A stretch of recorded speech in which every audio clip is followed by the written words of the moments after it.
পটলের দোরমা তো অনেক রকমভাবেই খেয়েছেন, একবার হলেও এইরকমভাবে ট্রাই করে দেখবেন, এটা খেতে খুব ভালো হয়। আমরা প্রথমে পটলগুলো নিয়ে নেব, আর পটলের গায়ের সবুজ খোসাটাকে আমরা ঘষে তুলে দেবো।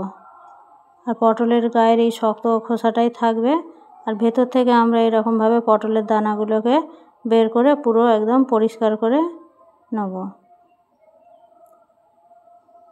এবার এই পটলের দানাগুলোকে আমরা ব্লেন্ডারের মধ্যে দিয়ে দেবো কাঁচা লঙ্কা, নারকেল কুচি, বাদাম আর সাদা তিল। এই সবগুলোকেই আমরা ভালো করে পেস্ট বানিয়ে নেব।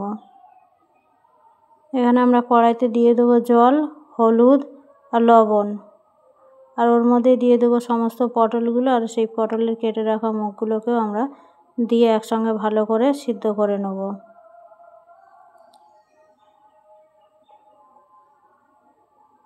ঠিক একটু গা নরম হওয়া পর্যন্ত আমরা ভালো করে এটাকে সেদ্ধ করে নেব।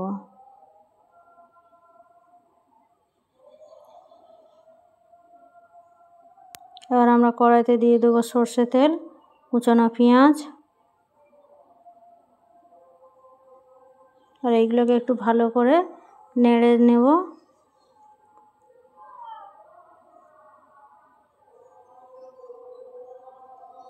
দিয়ে দেবো আদা রসুনের পেস্ট, ধনে জিরের গুঁড়ো, লবণ, হলুদ গুঁড়ো, লঙ্কার গুঁড়ো। এই সবগুলোকে আমরা ভালো করে একটু তেলের মধ্যে নেড়ে চেড়ে নেব। এবার দিয়ে দেবো সেই ব্লেন্ড করে রাখা পেস্টটা। এটাকেও এবার আমরা মশলার সঙ্গে ভালো করে কষে নেব। এর জল শুকিয়ে যখন কড়ার গা ছেড়ে দেবে তখনই আমাদের পুরটা রেডি হয়ে যাবে। এবার আমরা এই সমস্ত পটলগুলোকে ভালো করে এই পুর দিয়ে ভরে নেব। আর এই পটলের ঢাকনাটাকে আমরা এইভাবে টুথপিকের সাহায্যে আটকে দেবো।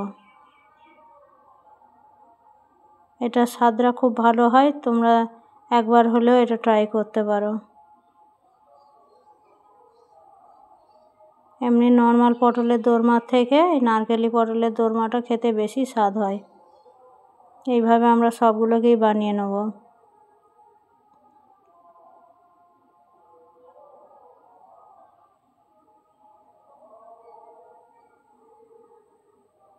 এবার আমরা কড়াইতে দিয়ে দেবো সর্ষে তেল, আর সমস্ত পটলগুলোকেই এইভাবে ভাজতে দিয়ে দেবো।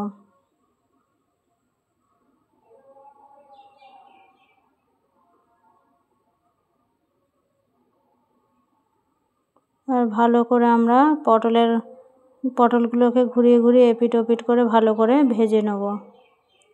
এরকম নতুন নতুন রেসিপি দেখার জন্য আমার চ্যানেলটাকে অবশ্যই সাবস্ক্রাইব করে দাও, আর যদি ভালো লেগে থাকে তাহলে অবশ্যই লাইক, কমেন্ট, শেয়ার করো।